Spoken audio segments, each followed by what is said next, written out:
Assalamualaikum warahmatullahi wabarakatuh. Di sini saya akan mereview sebuah jurnal dengan judul Analisis Prioritas Solusi Permasalahan Pengolahan Wakaf Produktif di Kabupaten Banjarnegara dengan penulis Resfa Fitri dan Heni P. Wilantoro, Jurnal Al-Musyara'ah volume 6 nomor 1 2018.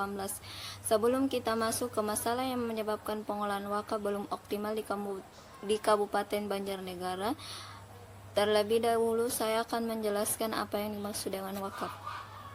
Wakaf merupakan salah satu instrumen ekonomi syariah yang sangat potensial untuk meningkatkan kesejahteraan masyarakat dan mengatasi masalah kemiskinan.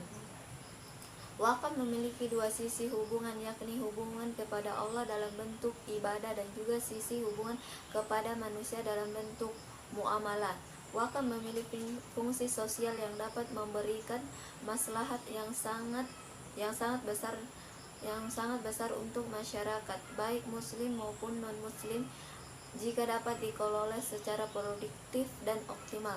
Dalam sejarah Islam, wakaf sudah dikenal sejak masa Rasulullah SAW. Syariat wakaf diturunkan kepada Nabi Muhammad berhijrah ke kota Madinah, yaitu pada tahun kedua Hijriah. Pada saat itu wakaf sudah dikelola secara produktif.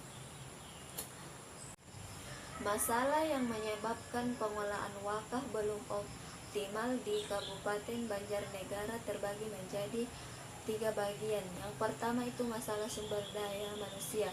Prioritas utama adalah kemampuan manajerial Natsir masih rendah. Natsir mempunyai posisi dan fungsi yang strategis dalam pengolahan dan pengembangan wakaf. Kapan saja, di mana saja, tugas dan kewajiban Natsir adalah melakukan segala hal yang berkaitan dengan perlindungan terhadap barang wakaf, peningkatan kemaslahatan. Masalah yang kedua itu masalah kelembagaan. Lembaga wakaf muncul bersamaan dengan lahirnya masyarakat muslim sebagai komunikasi keagamaan yang umumnya memerlukan fasilitas peribadahan dan pendidikan untuk menjamin kelangsungannya seperti masjid, musola, dan pesantren. Pada masa kini, lembaga-lembaga wakaf muncul juga dikarenakan untuk mengolah harta wakaf agar produktif. Kelemahan yang dimaksud di sini adalah lembaga yang berkaitan tentang wakaf seperti PWI, lembaga Natsir, KUA, dan lembaga yang berkaitan dengan wakaf. Masalah yang ketiga itu masalah pemerintah. Prioritas utama yang menyebabkan wakaf belum berkembang pada aspek pemerintah adalah kurangnya dukungan dan peran pemerintah dengan nilai GMK sebesar 0,37. Menurut salah satu pendapat pakar mengatakan bahwa perhatian pemerintah Kabupaten Banjarnegara terhadap wakaf masih sangat kurang. Hal tersebut dapat dilihat dari kurangnya pengawasan pemerintah dan juga bantuan berupa fasilitas dan dana. Hal ini dikarenakan wakaf masih dipandang sebelah mata oleh pemerintah. Padahal kalau dicermati, pemerintah sangat terbantu dengan adanya instrumen wakaf dikarenakan pemerintah tidak perlu mengeluarkan dana untuk pembuatan rumah ibadah, madrasah, kuburan, dan pondok pesantren. Bisa dibayangkan berapa besar dana yang harus dikeluarkan oleh pemerintah jika tidak ada instrumen wakaf. Adapun solusinya itu terbagi menjadi 3. Yang pertama itu solusi sumber daya manusia.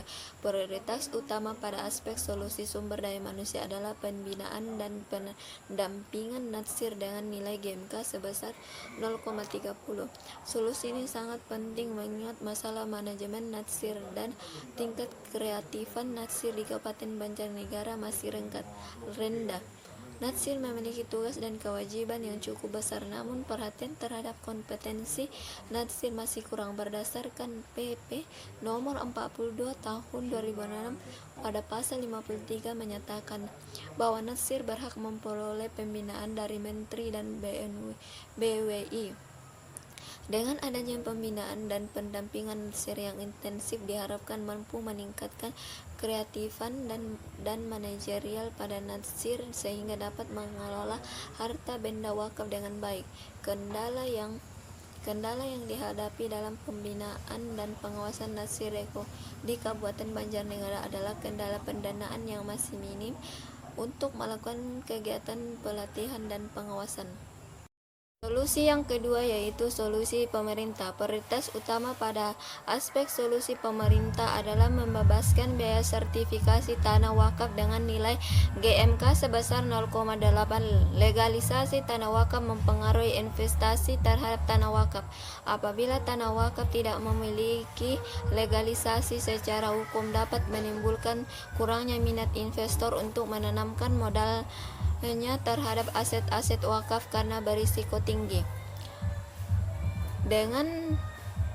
Dengan kendala dalam nadsir melakukan sertifikasi tanah wakaf adalah karena biaya dalam mengurus sertifikasi cukup mahal dan tidak terjangkau. Dengan membebaskan biaya sertifikasi tanah wakaf yang sebenarnya dapat dilakukan oleh pemerintah dapat mendorong nadsir untuk melakukan sertifikasi tanah wakaf. Hal tersebut dapat meningkatkan minat investor untuk berinvestasi sehingga wakaf produktif dapat berkembang. Yang ketiga itu solusi kelembagaan.